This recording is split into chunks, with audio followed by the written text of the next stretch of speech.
கோலம் செய் துங்க கரிமுகத்து தூமணியே நீ எனக்கு சங்கத்தமிழ் மூன்றும் தா என்று பாடுகிறார். சரி, இந்த பாடலினுடைய பொருள் என்ன தெரியுமா?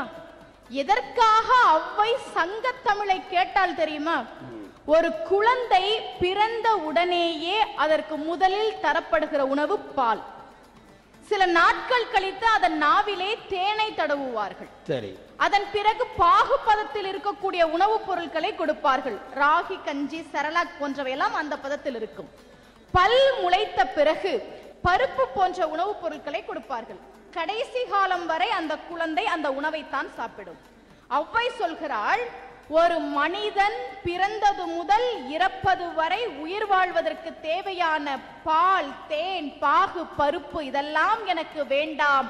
தமிழ் இருந்தாலே போதும், நான் வாழ்ந்து விடுவேன் என்பதுதான் இந்த பாடலினுடைய பொருள். அதனால்தான் சங்கத்தமிழ் மூன்றும் தா என்று அவ்வை பாடுகிறார். சரி, தமிழ் வாழ வைக்கிறோம். அப்படி உங்களுக்கு சின்ன வயசுல படித்த புத்தகங்கள்லயே மறக்க முடியாத ஒரு புத்தகம் இருக்கா? எவ்வளவோ புத்தகங்கள் வாசித்திருந்தாலும் கூட ரொம்ப பிடிச்ச புத்தகம் அப்படின்னா திருக்குறள் தான். அருமை. எனக்கு என்ன வருத்தம்னா, இன்னைக்கு பசங்க எல்லாரும் அதை சாய்ஸ்ல விட்டுறாங்க. பசங்களை பொறுத்த வரைக்கும் இன்னைக்கு திருக்குறள் அப்படின்றது 2 மார்க் கொஸ்டின், அவ்வளவுதான். பொதுவா வீட்டுல நம்ம குழந்தைங்க யாராவது தப்பு செஞ்சா பெரியவங்க சொல்லுவாங்க, 2 அடி கொடுத்தாதான் நீ எல்லாம் திருந்துவ அப்படின்னு. நாம் எல்லோரும் தவறு செய்தோம், நம்மை திருத்துவதற்காக நம் பாட்டன் வள்ளுவன் 2 அடி கொடுத்தான், அதுதான் திருக்குறள்.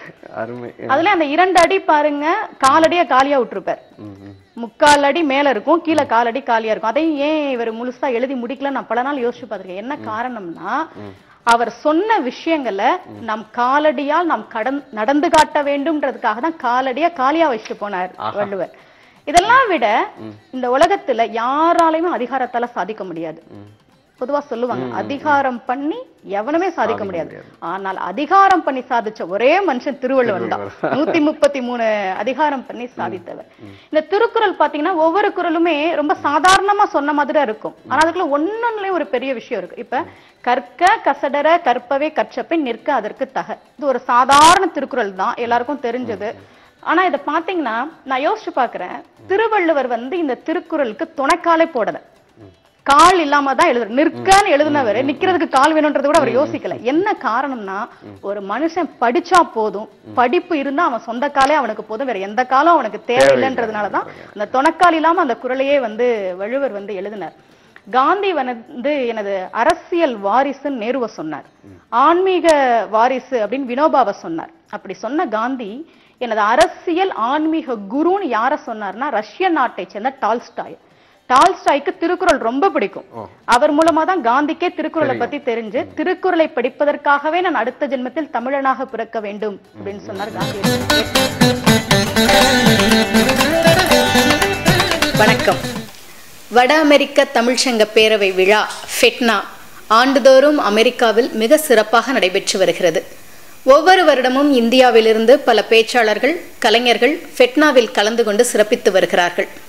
அவர்கள் மூலமாக ஃபெட்னா குறித்து நான் நிறைய கேள்விப்பட்டிருக்கிறேன்.